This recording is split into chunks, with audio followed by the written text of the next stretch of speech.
everyone, welcome back to my channel where we talk about travel and languages. My name is Kristen. So this video is for you, those ones who just can't get enough of language learning, like me. If you're watching this video, you have probably started learning or are thinking about learning more than one language at a time. And maybe you're wondering, is this something I should actually do? Maybe other people are telling you that that's kind of crazy. Like, why would you study more than one language at a time? That's just too much. Most likely you're hearing these kind of things from someone who hasn't tried it. And I'm not saying that those people's opinions are invalid or you just shouldn't listen to anything anyone else says.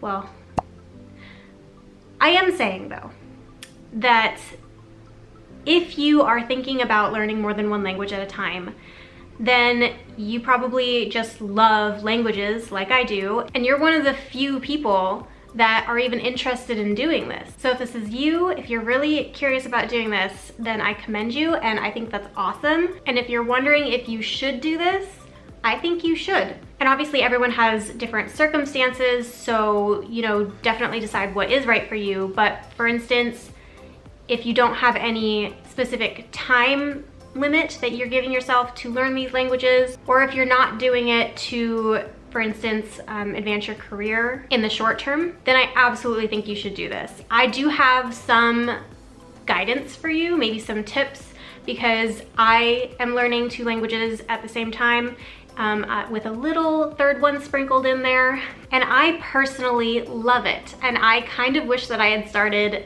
a little sooner incorporating that second and sprinkling in the third language. So I'm gonna give you some tips on how to be successful with this. If you Google how to study more than one language at the same time, then you will get some really good articles to read.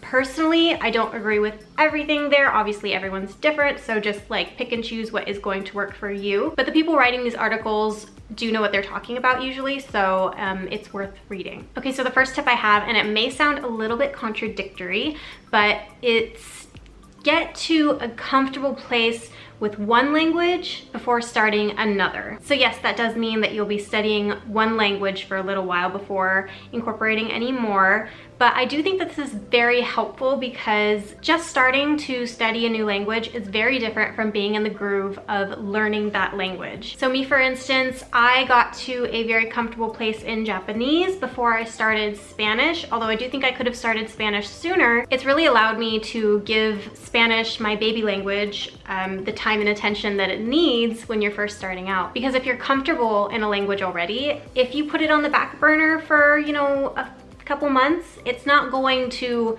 slip out of your head as quickly as a language that you're just starting to get the hang of, or even just starting to, look at some flashcards of and starting to kind of understand the grammar. I am going to keep up with this plan as I progress to more and more languages that I'm learning, and I'm thinking the next one, aside from my dabble language, which is Indonesian if you're curious,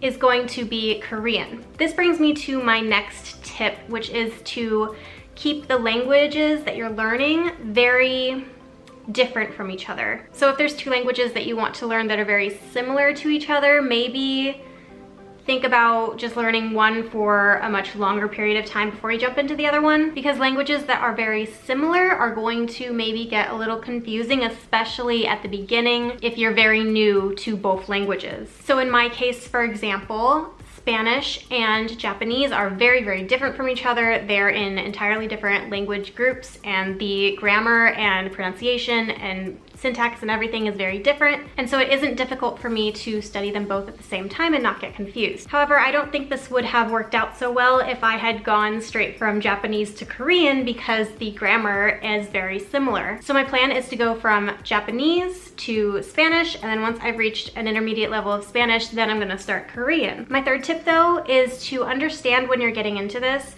that language learning doesn't really have an end goal.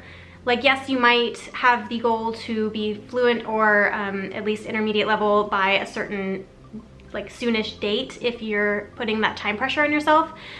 But even once you hit that date and go beyond there, you do need to keep up the study habit for pretty much the rest of your life, or else it's gonna slip away from you at some point. Don't let that scare you, however, because once you do become more comfortable with a language and can actually understand and converse in that language, then it's more easy to keep it up. But yeah, basically don't think that you're going to learn Japanese for 2 years and then Spanish for a year and then, you know, Chinese for 5 years and that's the end of that. Because unless you're comfortable with forgetting that language and not being able to use it as effectively in the future, you're going to want to keep up on it. The way I do this for Japanese is that I have a flashcard system, and I do still sometimes do lessons in Japanese, but like it's much more infrequently than I do in Spanish because that's my baby language. But the flashcards that I have, I do every single day, and it doesn't take me that long at all. And then if I do a lesson, then I'll just insert that into my flashcards. You're going to have some days where you're going to want to study one language over the other. Like you'll just be feeling it more that day, you know?